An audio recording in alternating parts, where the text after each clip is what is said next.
All right, what's up, guys? This is a little bit of behind the scenes view of how I make videos. So I'm thinking about this one idea, kind of like every NBA team's biggest draft steal of all time. Every NBA team, every NBA franchise, all 30. Which one of their players is the biggest draft steal? Cool idea, right? I'm currently, I'm about to film the video actually, and yeah, it's gonna be a cool video. I've been really busy all day too.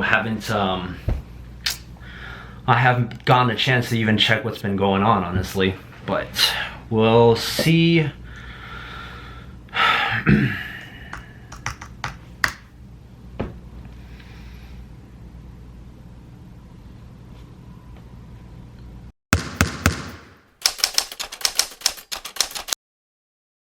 Wow, what is up, guys? My name is Mark.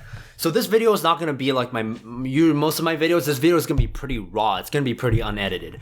The trade, as of the recording of this video, this trade just happened a little less than an hour ago, and I've kind of gathered my thoughts a little bit about the trade. And we've also gotten more details from Wojnarowski on the specifics of the trade. So first of all, let's cover the facts. What happened with this trade? The Clippers received Tobias Harris, Avery Bradley, Boban Marjanovic, the Detroit 2018 first round pick, and it's protected 1 through 4 till the year 2020, as well as a Detroit second rounder in 2019. I don't think Wojnarowski specified if there was a protection on the second round pick, but for the most part, it probably doesn't matter too much. The Pistons received Blake Griffin, Bryce Johnson, Willis Reed, and I believe no picks. Okay, so there's a lot of moving pieces here. And I think someone on Twitter sent me the screenshot of this poll on Twitter, and apparently it looks like there's 12,000 people who voted on this poll, and it's an exact 50-50 split in terms of who people thought won this trade.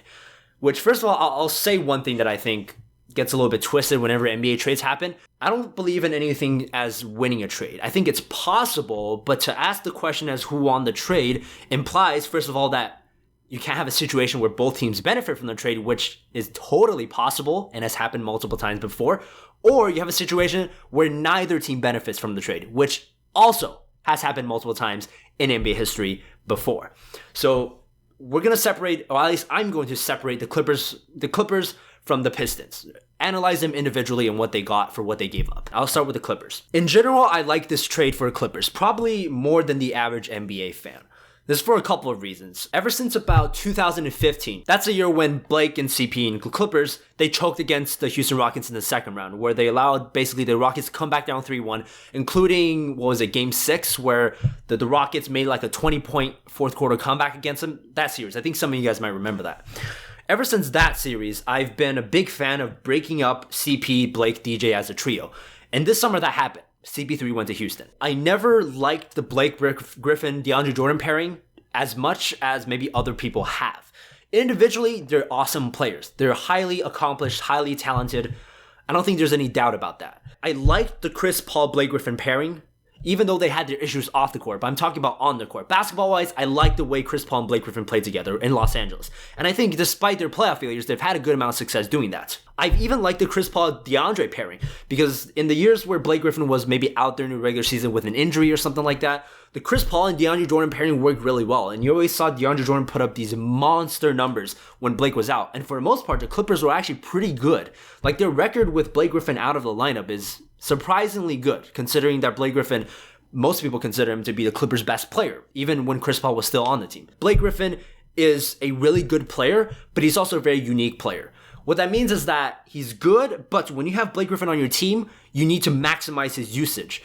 And Blake Griffin plays basketball a very unique type of way. He's not exactly a Swiss Army knife where you can plug into anywhere and expect him to fit into your system. You have to build your system around it. Blake Griffin needs the ball in his hands a lot. He's going to ask for the ball in the high post. He's going to ask for the ball in the low post. Whenever he gets a mismatch, he's going to go into ISO mode immediately. And he doesn't shoot nearly with enough frequency or at an elite percentage to the point where you would be comfortable making him more of a spot-up threat where he can play more off-ball. Blake and DeAndre has always been a weird fit. So I say most of that to say that I was more okay with trading Blake than most people were. That's the bottom line. In terms of what they got back, So Avery Bradley is likely not going to re-sign with the Clippers. There's a chance he might, but I doubt the Clippers would prioritize him in free agency. And Avery Bradley, of course, is going to be a free agent. I think that really the two key parts of this trade are Tobias Harris, who is 26 years old. He's also on contract for the season after this one at just $14.5 million per year, which for Tobias Harris is an undervalued contract. Tobias is worth more than $14.5 million. Boban, I'm not sure what the Clippers think of him. For me, this mostly looks like a salary match play, but for whatever it's worth, he's a backup center at the very least. He replaces Willis Reed, who they also gave up in this trade. And also, of course, the Detroit first round, and I'll get to that later when I talk about Detroit. I like this thing for the Clippers. On the macro perspective, it's selling high on Blake, because Blake's value is never going to be higher than it is now. Blake Griffin has had a long history of injuries, and at least I think he suffered that one minor injury against the Warriors in the beginning of the year, but I think he's been healthy since then, or at least he's expected to be healthy. You're not going to find much of a better opportunity to trade for this than Blake Griffin. And you're also not going to find that many teams willing to give up much for Blake Griffin, and I don't think that the Pistons had much competition in terms of making the Clippers the best offer for Blake. I really don't. I don't think so. Because of what I said earlier, that Blake Griffin is a hard player to fit in. He's a great player, but he's a difficult player to play with. You gotta figure out, like, you gotta revolve your system around him. So I like this trade for the Clippers. It's good because it also gets rid of most of their salary situation, because Blake Griffin is signed for basically $30+ million per year for the next 4 seasons after this season. Like, that's a lot of money. That kind of ruins any chance that you would have at a rebuilding stage. Although, of course, you could always trade him later. But then again, the earlier you trade him, the more the trade value. Okay, let's now talk about the Pistons side. What do the Pistons get from this trade? They get Blake Griffin, Bryce Johnson, Willie Reed.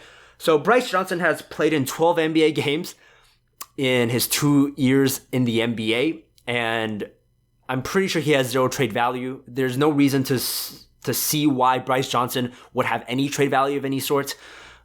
He was a good player in college. He has a lot of potential, so that's always a thing. That's always a thing you can look at, but he's done literally 0 to even scratch that potential. And Willis Reed is a minimum. I think he's played slightly above minimum by the Clippers. He's a backup center. I liked him when he was in Miami, actually. And he's a decent backup center. I would say just an average backup center. For the most part, I mean, the inclusion of Bryce Johnson and Willis Reed is really like a place filler to make this trade work, because there's a limited roster. So if you get 3 players from the Pistons, more often than not, you got to give up 3 players to make the math. All right, now let's talk about what really matters here. Blake Griffin. So this is clearly a very drastic move on the part for the Pistons. There was definitely a possibility and a chance for them to keep more or less the core they have right now and the players they have right now, and kind of move forward and attempt to make the playoffs and attempt to get better with the guys they have. From a more macro perspective, whenever you get the best player in a trade, that's always an added bonus. Because the history of the NBA shows that more often than not, like much more often than not, the team that lands the best player in the trade or the best asset, if, for example, if there's a trade pick that's so much better than any player in the pick in the trade involved, which in this case it's not, but we'll talk about that later.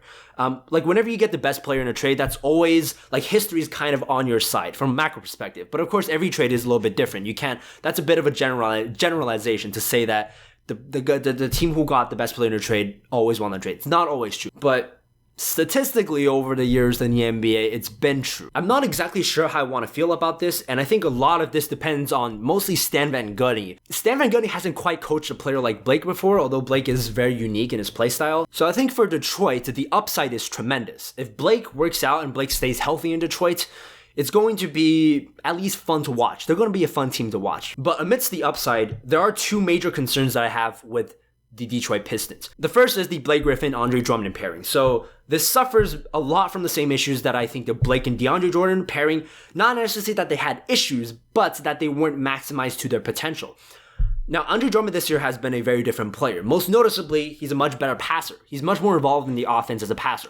He's posting up less, and he's doing more of catching the ball in high post and running the offense, making the right passes, handing off the ball to people, rolling at exactly the right moment, etc. Blake Griffin might be pretty used to playing with a guy like Drummond because he played with a guy like that in DeAndre Jordan. And I will say, like, Andre Drummond at this point is a better quote-unquote playmaker than DeAndre Jordan. Like, when you toss the ball to Andre Drummond in a high post, you can expect him to do more things for your offense than you can when you toss the ball to DeAndre Jordan in a high post. Although, again, that depends on the type of offense you run anyways. But I think Andre Drummond will definitely have to go through a very, very severe period of adjustment with Blake Griffin playing alongside. Whether or not it'll eventually work out, Nobody knows. Like, I don't know. I don't think anybody reasonably at this point even knows. I don't even think Andre Drummond or Blake Griffin or even Stan Van Gundy knows. You got to try this thing out before you even have any clue as to whether or not it might work. So we got to see it on the court first. That's number one. And my second concern is with this pick.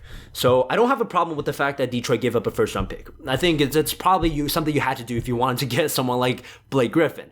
The problem that I do have with this pick that I am concerned about is the protection on it. So Wojnarowski reports that this pick is protected 1 through 4 in 2018, and then also 1 through 4 in 2019 and 2020, which means that if the pick lands 1, 2, 3, or 4 in 2018, it will remain with Detroit. The protection seems a little bit weird for me. I would have liked to see the Pistons make this protection at least 1 through 10. And here's why. I don't think it's a guarantee that the Pistons make the playoffs. Yeah, I know there's going to be some Pistons fans mad at me. I don't care. Pistons are 22 and 26. The combined value of Tobias Harris plus Avery Bradley is not necessarily less than 1 Blake Griffin. It really isn't. And when you add the factor that the Pistons will have to undergo a complete revamp of their offense, they're going to have to change everything. Like, they're going to have to change a lot. Like, Luke Kennard and Stanley Johnson are going to get a massive increase in their minutes. And they're really young players. Like, Stanley Johnson's in his second or third year. Luke Kennard is a rookie. They've never gotten this much playing time. They've never had to do this much as perimeter players on offense. It's going to be an adjustment period. Not to mention, like we talked about, Blake and Andre Drummond.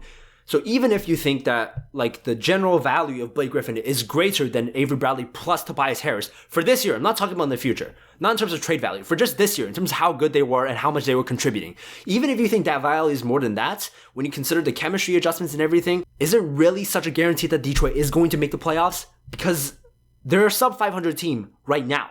They're not in the playoffs right now. They're in a picture for sure, but it's not a guarantee. Like, think about the factors. If they're as good as they have been so far this season, they might sneak into the playoffs. Maybe, if all the other lower tier East teams take even a step down from where they already are. And so that brings me to this pick protection. It's 1 through 4, meaning that from 5 all the way to 14, let's say, within a lottery.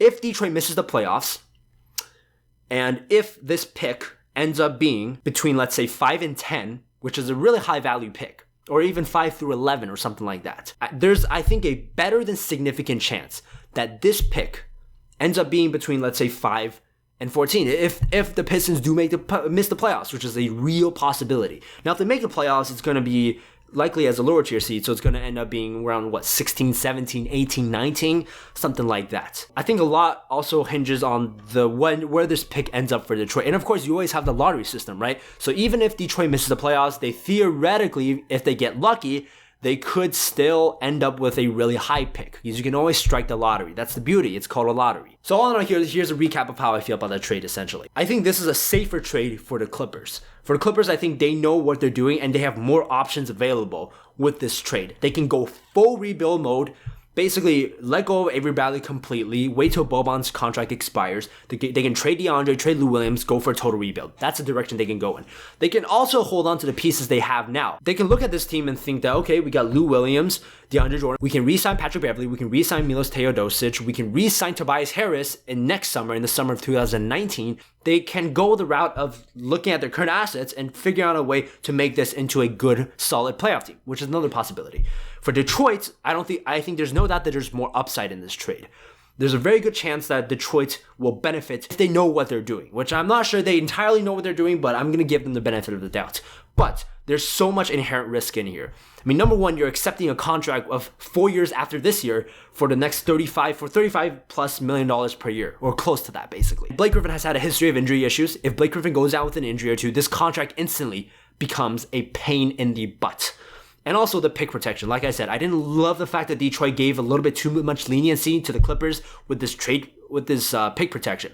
I'm not sure if Detroit felt maybe overconfident about their abilities to make the playoffs, but I'm not a huge fan of the protection. I thought that if this protection were 1 through 10, I would have felt a lot better about this trade. Those are my thoughts on the trade. Of course, I'd love to know yours as well. And likely, I mean, depending on how these players look the rest of the season, how these teams look the rest of the season, the opinions of NBA fans all everywhere are going to change based on what we see. But of course, this is my initial thoughts on the trade. And I'll see you guys in the next video.